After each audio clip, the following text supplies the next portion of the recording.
Ô Seigneur, Dieu de bonté et d'amour, aie pitié de moi. Aie pitié de l'humanité. Donne-nous l'intelligence de comprendre même les choses cachées. Délivre-moi de tout danger, de tous mes ennemis et de tous mes adversaires. Pardonne-moi mes péchés et ceux des autres. Seigneur Dieu, fais-nous vivre dans la simplicité. Secours les plus faibles, les plus vulnérables et les oubliés de ce monde. Ouvre nos yeux afin de voir plus clair dans ce monde ténébreux, égoïste et méchant.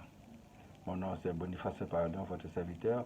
Je vous salue très cordialement dans le précieux nom de Jésus, notre Seigneur et Sauveur, l'agneau qui a été immolé pour nous sauver.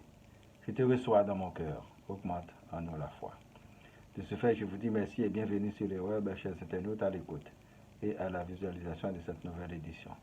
Soyez bénis. Le titre d'aujourd'hui, c'est Le roi d'Assyrie tomba sous l'épée des hommes de ses entrailles. 2 Chroniques, chapitre 32, verset 20-22. Le roi Ézéchias et le prophète Ésaïe, fils d'Amos, se mirent à prier à ce sujet et ils crièrent au ciel. Alors l'Éternel envoya un ange qui extermina dans le camp du roi d'Assyrie tous les vaillants hommes, les princes et les chefs. Et le roi confus retourna dans son pays.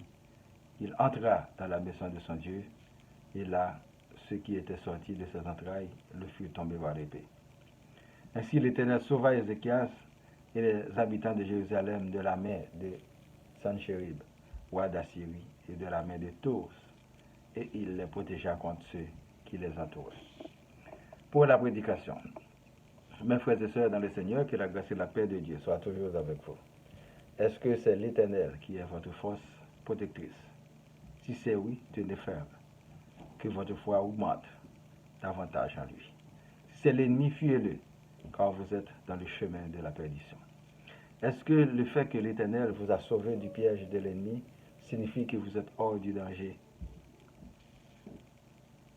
sur la terre? Non, parce que le bien et le mal existent un peu partout sur la planète, et le grand séducteur, c'est Satan le diable, l'esprit trompeur et invisible qui fait broncher les humains. Il nous faut chercher en tout temps la lumière de Dieu afin de vaincre les esprits ténébreux de ce monde. Est-ce qu'on peut voir l'esprit mauvais? Non. Jésus disait que l'esprit n'a ni chair ni os. Donc, il peut rentrer dans un corps ou un objet afin de nous séduire.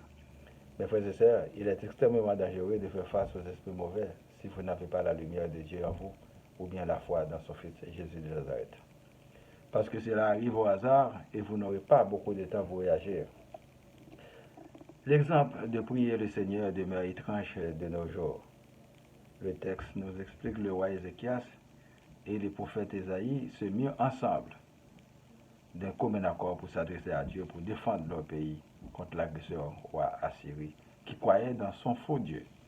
Ce dernier alla trouver la mort par l'épée des hommes de ses entrailles. Qu'en est-il de nos hommes aujourd'hui qui dirigent le pays et les soi-disant prophètes qui ne veulent absolument pas défendre leur patrie?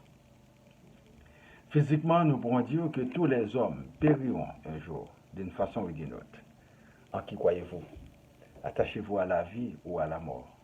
L'Éternel Dieu donne la vie, et par l'intermédiaire de son Fils Jésus-Christ. Et l'ennemi donne la mort à tous ses adeptes qu'il tient captifs sous ses emprises, en leur faisant de fausses promesses, pouvoir et richesses sur la terre. Aujourd'hui, n'est-il pas à se demander où est passé l'Éternel des armées dont parlaient les Écritures de la première alliance? N'y a-t-il plus de juste dans ce ou ce pays qu'il y a autant d'actes odieux et criminels? Nous a-t-on parlé d'un Jérusalem présent ou futur? À notre connaissance, Jérusalem souffre amèrement aujourd'hui encore de la guerre, de l'atrocité. Et la délivrance est pour une courte durée. Après, il faut continuer à se battre. La nouvelle Jérusalem céleste sera la nouvelle ville sainte, avec les bonheurs parfaits pour les élus de Dieu. Nous pouvons conclure que croire en Dieu ne suffit pas. Il faut se battre, toujours contre les esprits ténébreux qui font des va-et-vient dans l'univers en quête de poids facile. Peuple haïtien, reste toujours veiller.